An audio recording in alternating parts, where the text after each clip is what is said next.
Hello，嗱，今日咧想同大家分享就係我哋最新出嘅 Coffee Stain Sharing Cup 嘅 Beta 呢一隻，咁就建基於 Alpha 飲咗大約半年左右啦，咁但係就我想香氣方面再增強咧，咁所以就出咗隻 Beta 出嚟，咁就個效果到時我相信大家收貨之後咧可以值得一試。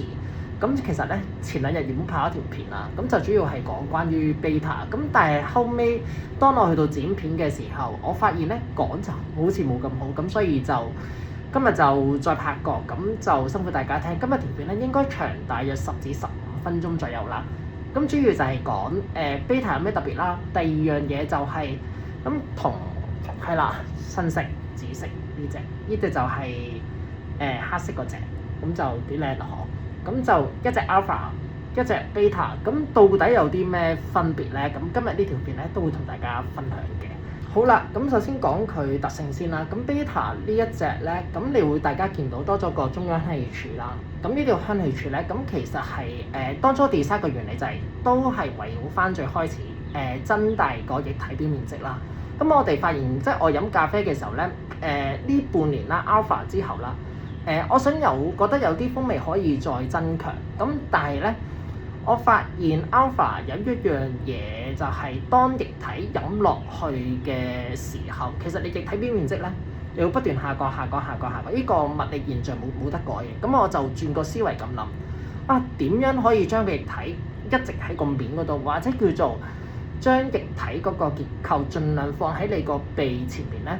咁得兩件事可以做嘅啫。第一就係用呢隻啦，或者係比較矮身少少嘅杯啦，咁你個鼻索落去嘅時候咧，容易啲索。咁但問題就係、杯細，自然就個表面積都唔會話特別多，或者叫做使用上嚟嘅時候咧，會有少少麻煩。咁所以就咁同埋就係 S size， 我覺得呢一隻實在，因為當初我最想要就係 S size 設計之前，我都冇諗到1年後，原來可以擴展咗已經5個尺寸，或者叫做5個系列 Sharing Cup 入邊5款嘅系列啦咁樣。咁所以就 S size 我想飲下嘅時候，我有少少懶，咁所以就想揾隻大容量少少嘅杯，咁然後就後尾 beta 呢一隻，咁就集合我之前所有最想要嘅嘢，咁就塞晒落去，咁然後就出咗世。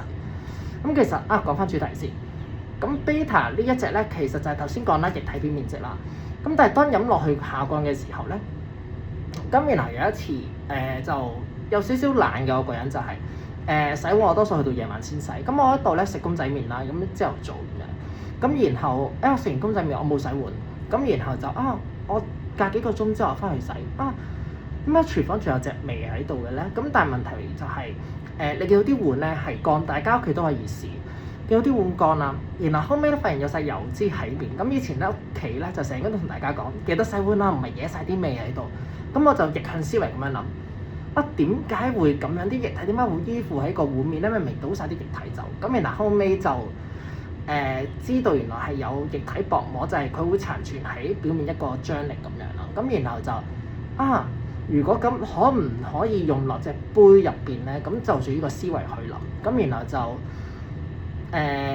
我諗就係、到底 beta 入邊有啲咩地方我可以隨效可以去用。咁然後後尾發現就不如就研究中間就增大個表面積啦。咁然後後尾就香氣柱呢件事咧就出咗世。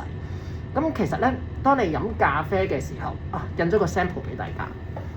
好啦，咁然後就印咗一個 3D 片。上次 Alpha 咧，大家都話可唔可以印個模出嚟啦？咁今次半切面啦，印埋俾大家睇，咁就做一個 demo 咁樣。咁首先咧，其實你哋飲咖啡嘅時候啦，如果用 beta 啦，中間倒落去，咁然後咧液體佢會咧接觸到物理結構咧，佢會表面有個薄膜嘅張力喺度啦。懶人少少就咁樣講啦，詳細技術文之後我會寫 blog 再同大家分享，因為嗰啲學術性少少。咁但係大家咁樣簡單理解住先啦。咁當你液體飲落去嘅時候，你會慢慢下降噶嘛？物理學嚟噶嘛？呢個大家都知道。雖然好廢我講呢句。咁就慢慢下嘅時候咧，咁其實薄膜佢都會積存喺中間呢個，即係除咗咧佢喺出邊外殼呢個位啦，其實入邊都會，咁就從而增大個表面積，令到大家可以一個輕鬆少少。我唔應該咁樣講，但係就個香氣我自己試落嚟，我會覺得係濃烈咗咁樣。咁然後就 beta 係一個咁樣嘅原理就產生出嚟。咁但係咧，我自己一個人覺得啦，我都俾咗朋友啊同埋唔同嘅即係咖啡嘅朋友試。大家都有個一致嘅 feedback 就係、佢可以增強嘅，唔應該講增強，應該話放大咗啦，放大咗件事啦。咁但係就有時香氣佢放大咧，個效果未必會係好好。即係如果你飲一啲譬如 anaerobic 厭氧嘅，你飲深烘嘅話，可能本身佢個香氣已經係好濃烈之下，當你再用一隻咁濃烈嘅杯咧，個氣味嘅愉悅程度啦，佢未必會表現咁好，佢或者係可能有啲好突出。咁所以咧，beta 款呢個咧，其實我會建議就係我自己飲用習慣分享啦。如果本身你 Geisha 你日曬水洗，然後蜜處理都可以嘅。一啲處理法冇咁多嘅豆啦，呢隻杯香氣發揮會係幾好嘅，會放大嘅。咁但係就頭先講過啦，深烘啦，厭氧睇下邊隻厭氧啦，睇下佢個處理法點樣啦。我覺得會過於放大，可能你揀翻 alpha 個平衡會好少少，因為香氣咧，我覺得唔係一直話不斷放大就係好好。其實你都要攞個平衡咁樣。咁所以咧就係、如果你係想平衡取向嘅，揀 alpha 佢係會因為你個鼻放咗入去啦，咁但係側邊佢都會係仲有少少嘅空隙冷空氣入去個香氣愉悅嘅程度，我覺得佢會比較取平衡。咁所以就係如果你想取平衡嘅，我會建議揀 alpha。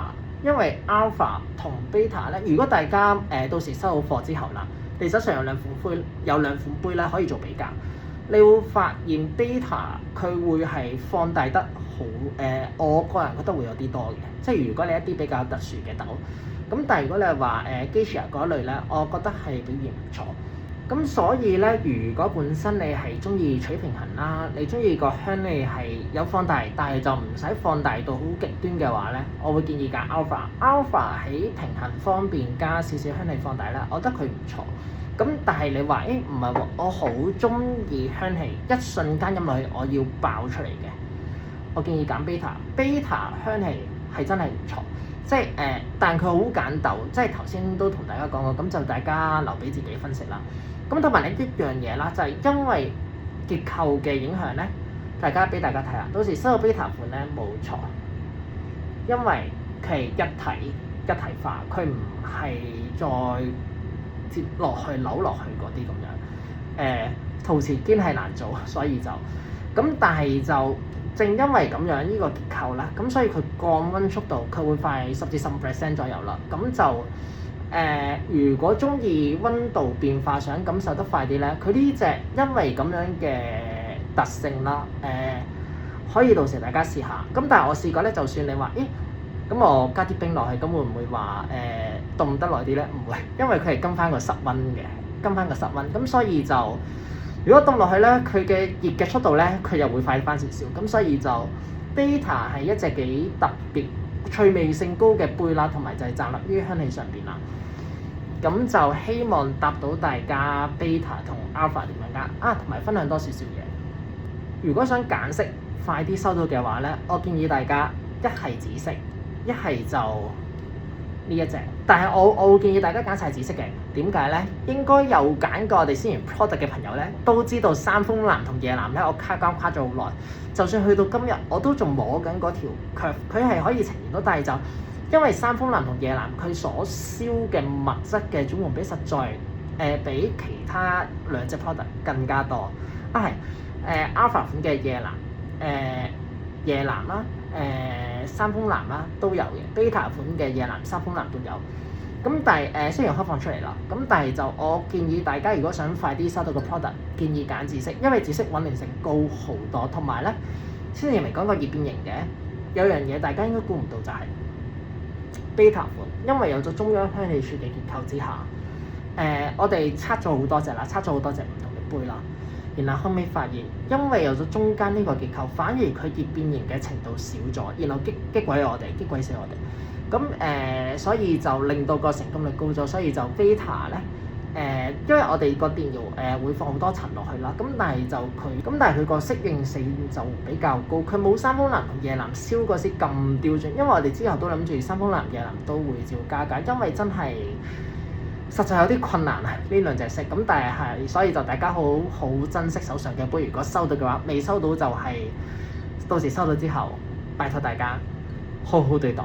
咁所以就今次嘅分享咧，希望幫到大家 beta 點解要咁樣做，同埋另一樣嘢咧就係 beta 咧，其實到時飲咧記得係凹落去呢個位置，凹落去呢個位置。呢個位有朋友話，咁係咪好似雙向杯咁樣咧？兩邊都可以用咧？理論上可以嘅，咁但係就我自己建議啦，因為我當初 design 咧，呢邊係對我嚟講，佢唔係一個主要用途，同埋就係我自己就算日常飲用咧，我都係呢一邊。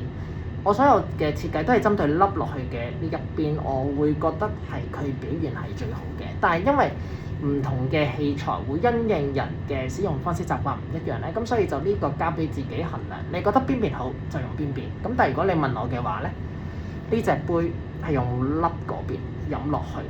咁同埋另一樣嘢咧，就係其實呢隻杯咧，當初開始 design 嘅時候啦，我所有杯都係我哋所有 product 都係圍繞幾樣嘢去做。第一就係除咗美觀啦，第二就係實用度，第三就係點樣可以最方便日常。因為我覺得一個好嘅 product 其實佢唔應該太多繁瑣嘅工作俾你，即係除非件 product 係特登有心，可能想玩某一方面嘅效果，所以先要用到某啲功能啦。咁其實咧，如果有過往有留意我哋設計嘅 product 咧，你都會發現就係我哋所有 product 咧都係圍繞三樣嘢為主。第一就係實用性啦，即係我想要有啲有 effect 嘅嘢。第二樣嘢就係美觀啦，因為我自己都算係一啲強迫症患者啦，我覺得靚嘅 product 係會增加人去使用嘅感覺。第三樣嘢就係我覺得佢要好易用。因為越繁瑣嘅 product 咧，你會係慢慢你會丟淡咗件事。因為我自己深信大家去睇我唔撚書嗰邊都知道一個器材能，完全嘅器材能。但後尾而家我反而係用翻最簡單，所有嘢都係最簡單。因為太繁瑣，當你去到某一個位置，你就唔會再想用，然後啲嘢就劈咗喺度。咁所以就我係咯，應該話做 product 之後開始理解到就係以前我唔明啊，點解啲咖啡師咧或者係唔同嘅 coffee shop 咧，明明有好多靚嘢，但係全部擺晒後邊唔用。同埋另一樣嘢就係，好似有啲回歸原本咁樣。我反而覺得咁樣係對於我沖咖啡或者飲咖啡嚟講最開心。咁所以就呢隻杯都有少少係回歸初心，就係一隻最易用嘅杯，令到你感受到香氣，亦都有佢嘅外觀。咁就係咯，純粹 beta 嘅設計要點就係咁樣啦。咁所以就希望大家中意我哋今次嘅杯啦。咁同埋多謝所有大家無論你購買咗又好，未購買或者純粹就係觀望睇緊嘅，或者純粹唔係喎，我就純粹對呢個 page 想睇下人哋點樣做杯有興趣嘅，都多謝你哋留意。咁就係啦，希望我哋嘅 product 越出越快。唔係，應該話製造上越做越快，令到大家快啲收貨，咁就等我累積經驗可以成功開發下一個 product。目前嚟講 Sharing Cup 咧，啲人朋友問我 beta 之後會唔會有後續？有啲困難。咩叫有啲困難？因為 beta 係針對香氣啦，咁但係就由當初設計 Sharing Cup 嘅開始都係一直針對香氣為主。咁但係呢一隻咧，我覺得就係佢針對得有啲多。